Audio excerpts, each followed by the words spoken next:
Friends, welcome to quick revision point. My name ही Raksha Shrivastava. Friends, आज हम यूजीसी नेट पेपर फर्स्ट के teaching aptitude से रिलेटेड इंपॉर्टेंट क्वेश्चन को फ्रेंड डिस्कस करेंगे, जो कि फ्रेंड यूजीसी नेट एग्जाम के लिए इंपॉर्टेंट है। तो स्टार्ट करते हैं। फर्स्ट क्वेश्चन क्या है?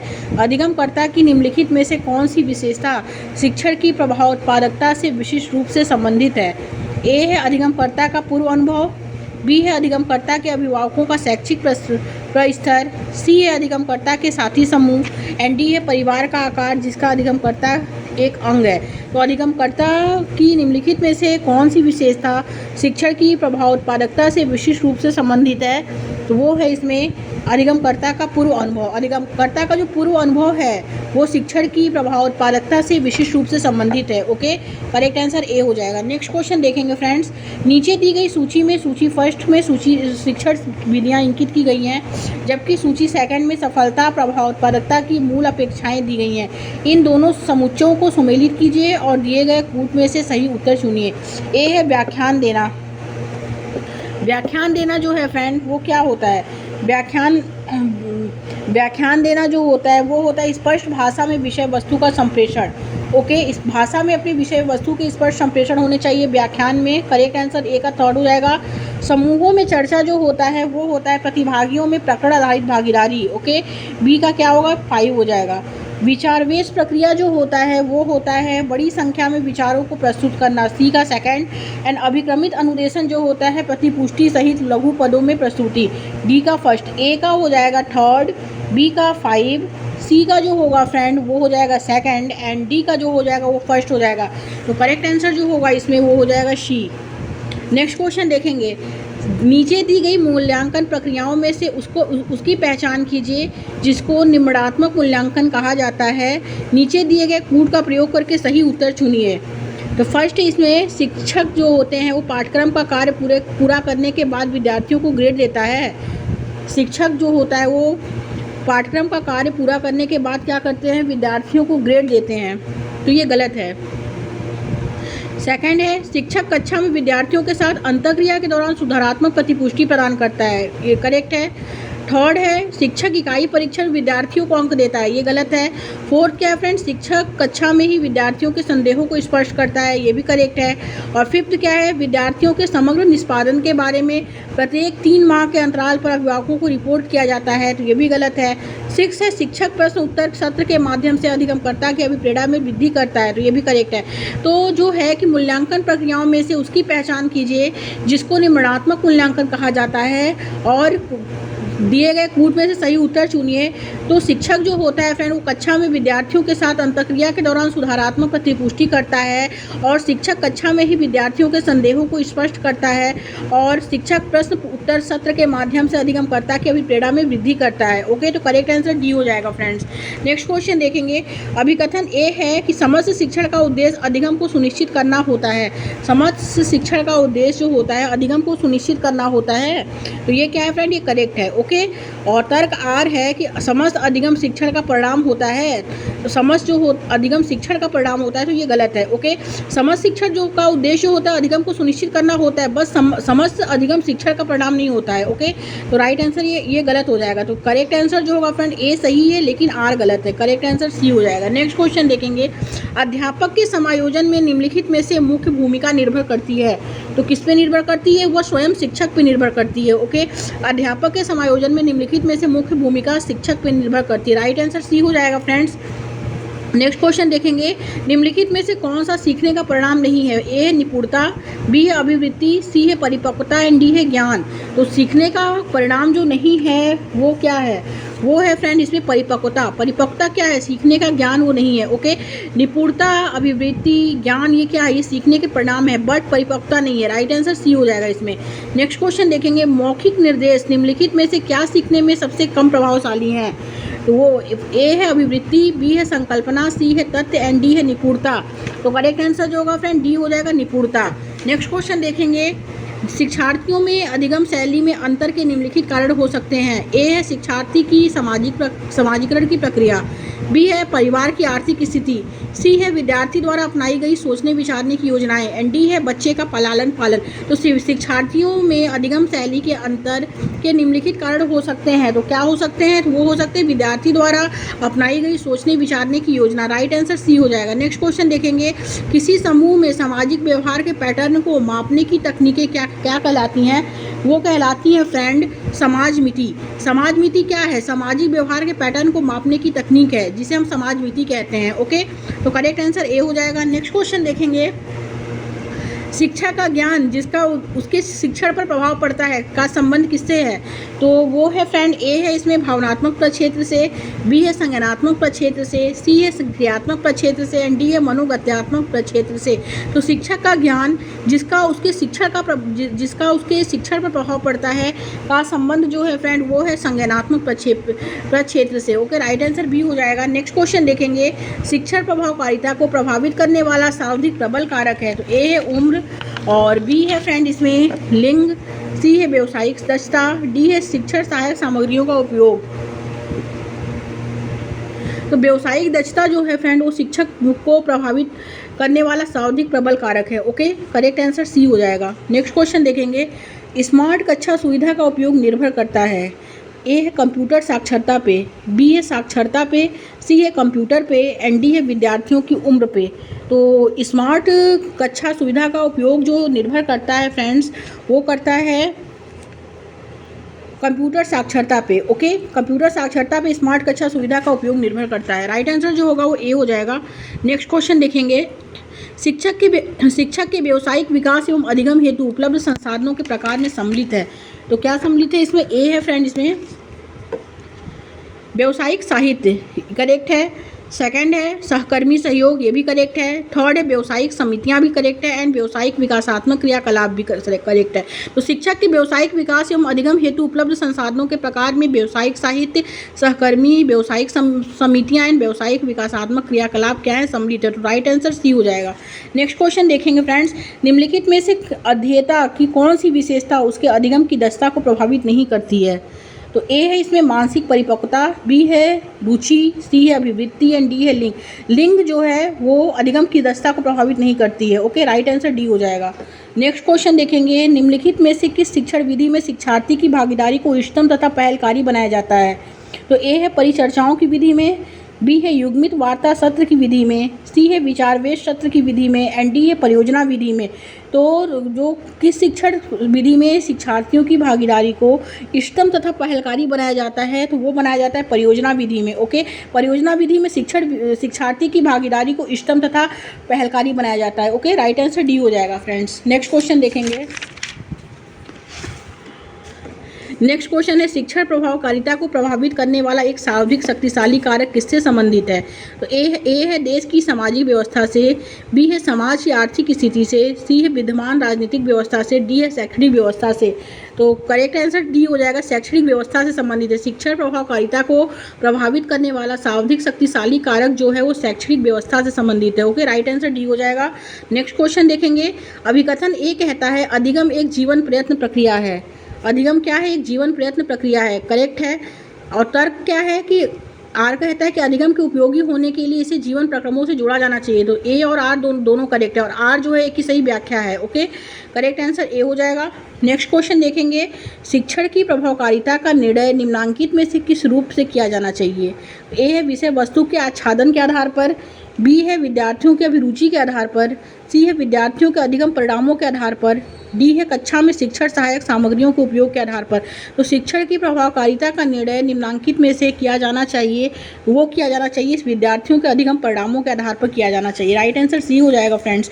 नेक्स्ट क्वेश्चन देखेंगे, शिक्षण अधिगम संबंधों के संदर्भ में निम्नांकित कथनों के समुच्चय में से कौन सा स्वीकार्य कथन है? अपना उत्तर दर्शाने के लिए सही कूट का चयन करें। तो फर्स्ट है इसमें, जब विद्यार्थी किसी परीक्षण में असफल होते हैं तो वह शिक्षक है जो असफल होता है। तो करेक्ट है कि शिक्षण अधिगम संबंधों में फ्रेंड्स जो कथन है कि जब विद्यार्थी किसी परीक्षण में असफल होता है तो वो शिक्षक है जो असफल होता है, ये करेक्ट है। सेकंड क्या है इसमें, सेकंड है फ्रेंड कि प्रत्येक शिक्षण का उद्देश्य जो होता है अधिगम सुनिश्चित करना होता है, बिल्कुल करेक्ट है, ये भी करेक्ट है। थर्ड है कि अधिगम के बिना शिक्षण हो सकता है, ये भी करेक्ट है।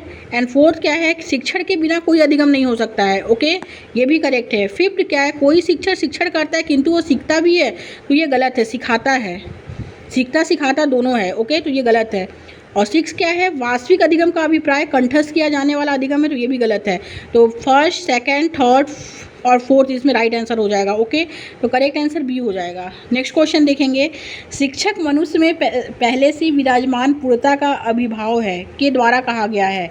तो ए है महात्मा गांधी, बी है रविन्द्रनाथ टैगोर, सी है स्वामी विवेकानंद एंड डी है श्री अरविंदो। तो शिक्षा जो है मनुष्य में पहले से विराजमान पूर्णता का अभिभाव है, ये कहा गया है, ये स्वामी विवेकानंद जी ने कहा है, ओके, राइट आंसर सी हो जाएगा। नेक्स्ट क्वेश्चन है, विद्यार्थियों की अधिकतम प्रतिभागिता संभव है। ए है परिचर्चा विधि द्वारा, बी है व्याख्यान विधि द्वारा, सी है शब्द साधनों द्वारा एंड डी है पाठ पुस्तक विधि द्वारा। तो विद्यार्थी की अधिकतम प्रतिभागिता जो संभव है वो परिचर्चा विधि द्वारा संभव है, राइट आंसर ए हो जाएगा। मूल्य शिक्षा का उद्देश्य निम्नांकित में से किस पर संकेंद्रित अच्छी तरह से पूरा किया जा सकता है। तो वो है इसमें ए है फ्रेंड समाज में व्याप्त सांस्कृतिक प्रथाओं से, बी है किसी सामाजिक समूह द्वारा निर्धारित आचरण के मानकों से, सी है मानवीय मूल्यों के प्रति संवेदना से एंड डी है धार्मिक तथा नैतिक व्यवहार तथा अनुदेशन से। तो मूल शिक्षा का जो उद्देश्य होता है वो निम्नांकित में से किस पर संकेंद्रित अच्छी तरह से पूरा किया जा सकता है। तो वो किया जा सकता है मानवीय मूल्यों के प्रति संवेदना से पूरा किया जा सकता है, राइट आंसर सी हो जाएगा। नेक्स्ट क्वेश्चन देखेंगे फ्रेंड्स, मूल्यांकन प्रणाली की दृष्टि से सूची फर्स्ट को सूची सेकंड के साथ सुमेलित कीजिए तथा सही कूट का चयन कीजिए। सूची फर्स्ट है रचनात्मक मूल्यांकन, संकलनात्मक मूल्यांकन, सतत और व्यापक मूल्यांकन, मानक और निष्कर्ष संदर्भित परीक्षण। तो रचनात्मक मूल्यांकन क्या होता है, रचनात्मक मूल्यांकन जो होता है फ्रेंड्स वो होता है कि प्रश्नोत्तरी और चर्चाएं, ए का हो जाएगा 4, ओके, ए का 4। संकलनात्मक मूल्यांकन जो होता है वो होता है अंतिम अधिगम परिणामों का श्रेणीकरण, ओके, बी का 3rd हो जाएगा। सतत और व्यापक मूल्यांकन जो होता है वो होता है नियमितता के साथ संज्ञानात्मक सह संज्ञानात्मक पहलुओं का मूल्यांकन करना, ओके, सी का 1st हो जाएगा। एंड मानक और निष्कर्ष संदर्भित मूल्यांकन जो होता है वो किसी समूह और कुछ मानक मानदंड के आधार पर परीक्षण व उनकी व्याख्या, ओके, डी का 2nd। तो ए का जो हो जाएगा 4 हो जाएगा, बी का हो जाएगा 3rd हो जाएगा और सी का 1st एंड डी का 2nd, ओके। तो राइट आंसर जो होगा ए का 4 किस ऑप्शन में दिया है, तो ए का 4 एक ही ऑप्शन में ए में ही दिया है, तो यही ऑप्शन का ए का 4, बी का 3rd, सी का 1st एंड डी का 2nd, okay, A option right हो जाएगा।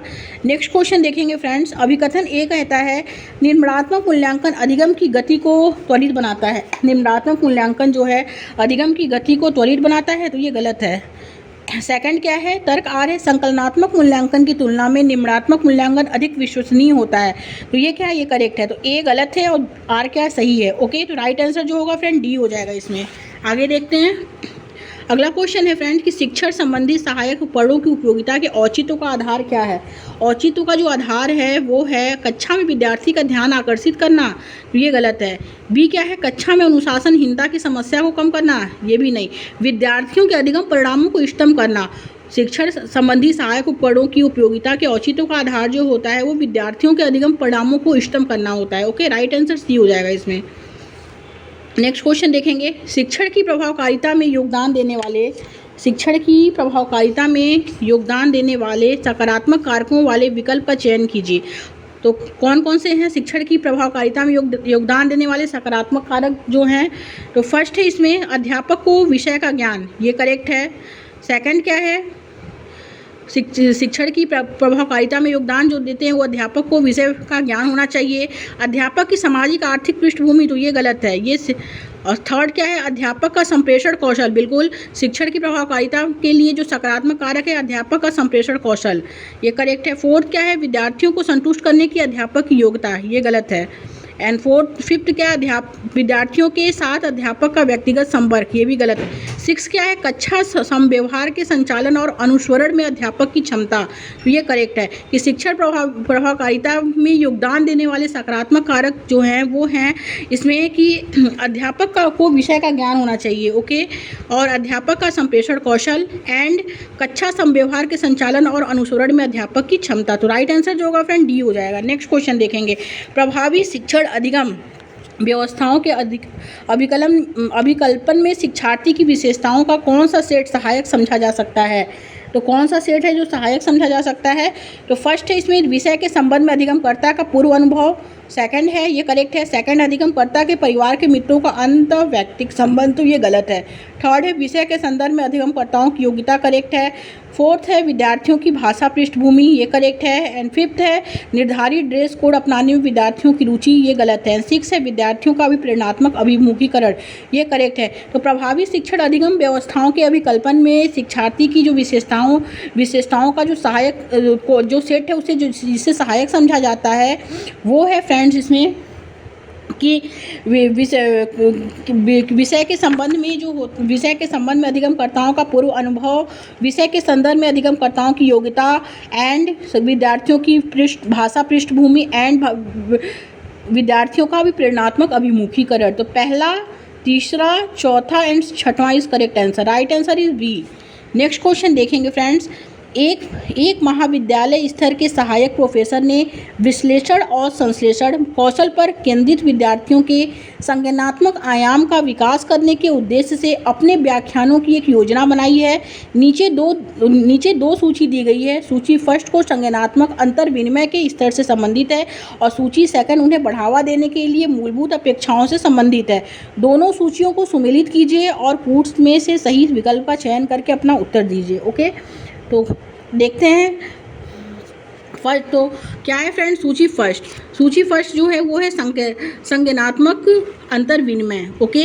और सूची सेकंड जो है वो है संज्ञानात्मक अंतर विनिमय को बढ़ावा देने के लिए मूलभूत आवश्यकताएं। तो ए क्या है इसमें? स्मृति स्तर का क्या है? स्मृति स्तर जो है वो हो जाएगा ए का, जो हो जाएगा सेकंड। प्रस्तुतिकरण के दौरान दिए गए महत्वपूर्ण बिंदुओं को दर्ज करना, ओके। ए का सेकंड, ए का जो हो जाएगा सेकंड हो जाएगा। और अवबोध स्तर क्या है? अवबोध स्तर जो है वो है कि किसी बिंदु के उदाहरणों और गैर उदाहरणों को पृथक करने का अवसर देना, ओके। ए का सेकंड, बी का फर्स्ट। सी है विमर्शी स्तर। विमर्शी स्तर जो होता है वो होता है कि विवेच्य बिंदुओं का आलोचनात्मक विश्लेषण और उन पर चर्चा करना। तो सी का जो हो जाएगा 4 हो जाएगा। ए का हो जाएगा सेकंड, बी का हो जाएगा फर्स्ट एंड सी का हो जाएगा 4, ओके। तो करेक्ट आंसर जो हो जाएगा ए का सेकंड, बी का फर्स्ट, एक ही ऑप्शन में दिया है, सी ऑप्शन में। तो राइट आंसर इसमें सी हो जाएगा, ओके। नेक्स्ट क्वेश्चन देखेंगे फ्रेंड्स। सतत और व्यापक मूल्यांकन की विशेषताएं क्या क्या हैं? सतत और व्यापक मूल्यांकन की विशेषताएं क्या क्या हैं? फर्स्ट है, यह अनेक परीक्षाओं के कारण विद्यार्थियों के कार्यभार में वृद्धि करता है, तो ये गलत है। सेकंड है, यह प्राप्तांकों को ग्रेड से प्रतिस्थापित करता है, ये करेक्ट है। थर्ड है, यह विद्यार्थियों के प्रत्येक पहलू का मूल्यांकन करता है एंड यह परीक्षा के डर को कम करने में सहायता करता है। तो दूसरा, तीसरा, चौथा इज करेक्ट आंसर। तो राइट आंसर जो होगा फ्रेंड वो हो जाएगा डी। नेक्स्ट क्वेश्चन देखेंगे। नेक्स्ट क्वेश्चन है फ्रेंड्स कि निम्नलिखित में से कौन कौन से गुण किसी शिक्षक की बड़ी ताकत को प्रदर्शित करते हैं? निम्नलिखित में से कौन कौन से गुण किसी शिक्षक की बड़ी ताकत को प्रदर्शित करते हैं? तो फर्स्ट इसमें संस्थागत प्रबंधन में पूर्वकालिक सक्रिय संलिप्तता। तो ये क्या है? ये जो है फ्रेंड ये गलत है, ओके। कि शिक्षक की बड़ी ताकत को संस्थागत प्रबंधन में पूर्वकालिक सक्रिय संलिप्तता, ये गलत है। उदाहरण प्रस्तुत करना, ये करेक्ट है। और धारणाओं के परीक्षण के लिए तत्पर रहना, ये भी करेक्ट है। फोर्थ है, गलतियों को स्वीकार करना, ये भी करेक्ट है। दूसरा, तीसरा, चौथा ये क्या है? ये राइट आंसर हो जाएगा, ओके। तो राइट आंसर जो होगा फ्रेंड वो बी हो जाएगा। आगे देखते हैं। नेक्स्ट क्वेश्चन क्या है फ्रेंड्स? नेक्स्ट क्वेश्चन है, निम्नलिखित में से कौन सा कथन बहुविकल्पी प्रकार के प्रश्नों के संदर्भ में सही है? फर्स्ट है, वे सही गलत वाले प्रश्नों की तुलना अधिक वस्तुनिष्ठ होते हैं। वे निबंध वाले प्रश्न की तुलना कम वस्तुनिष्ठ होते हैं। एंड थर्ड है इसमें,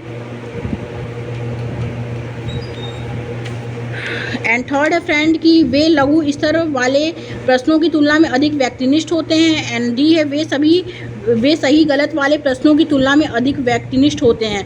तो इसमें जो है कि बहुविकल्पी प्रकार के प्रश्नों के संदर्भ में सही है, तो वे सही गलत वाले प्रश्नों की तुलना में अधिक वस्तुनिष्ठ होते हैं। राइट आंसर ए हो जाएगा। नेक्स्ट क्वेश्चन, अच्छे शिक्षण के लिए क्या क्या अपेक्षित है? अच्छे शिक्षण के लिए क्या क्या अपेक्षित है? तो फर्स्ट है इसमें निदान, सेकंड है उपचार, थर्ड है निर्देश एंड फोर्थ है प्रतिपुष्टि। तो राइट आंसर ए हो जाएगा। नेक्स्ट क्वेश्चन देखेंगे, विद्यार्थियों द्वारा शिक्षकों के मूल्यांकन के मुख्य उद्देश्य क्या होने चाहिए? वो होने चाहिए शिक्षक को शिक्षण कार्य गंभीरता से लेने का संदेश देना, शिक्षण की नवीन विधियां अपनाने में शिक्षकों की सहायता करना एंड शिक्षक के गुणों में और अधिक सुधार के क्षेत्र की पहचान करना। तो दूसरा, तीसरा, चौथा is right answer is B. Next question देखेंगे फ्रेंड्स। नेक्स्ट क्वेश्चन क्या है कि निम्नांकित में से ज्ञान संबंधी योग्यता का उच्चतम स्तर क्या है? तो ए है जानना, बी है समझना, सी है विश्लेषण करना एंड डी है मूल्यांकन करना। तो ज्ञान संबंधी योग्यता का उच्चतम स्तर जो है वो मूल्यांकन करना है। ओके, राइट आंसर, सॉरी, ज्ञान संबंधी योग्यता का जो उच्चतम स्तर है वो है मूल्यांकन करना, right. Okay, correct answer D हो जाएगा फ्रेंड। नेक्स्ट क्वेश्चन देखेंगे, निम्नांकित में से कौन सा तत्व जो है वो शिक्षण को प्रभावित नहीं करता है? ए है शिक्षक का ज्ञान, और बी है कक्षा की ऐसी गतिविधियां जो सीखने को प्रोत्साहित करती हैं, सी है शिक्षकों और विद्यार्थियों को सामाजिक आर्थिक पृष्ठभूमि एंड डी है अनुभव द्वारा सीखना। तो प्रभावित नहीं करता है वो है शिक्षकों और विद्यार्थियों की सामाजिक आर्थिक पृष्ठभूमि क्या है? ये जो है ये शिक्षक को प्रभावित नहीं करती है। करेक्ट आंसर सी हो जाएगा।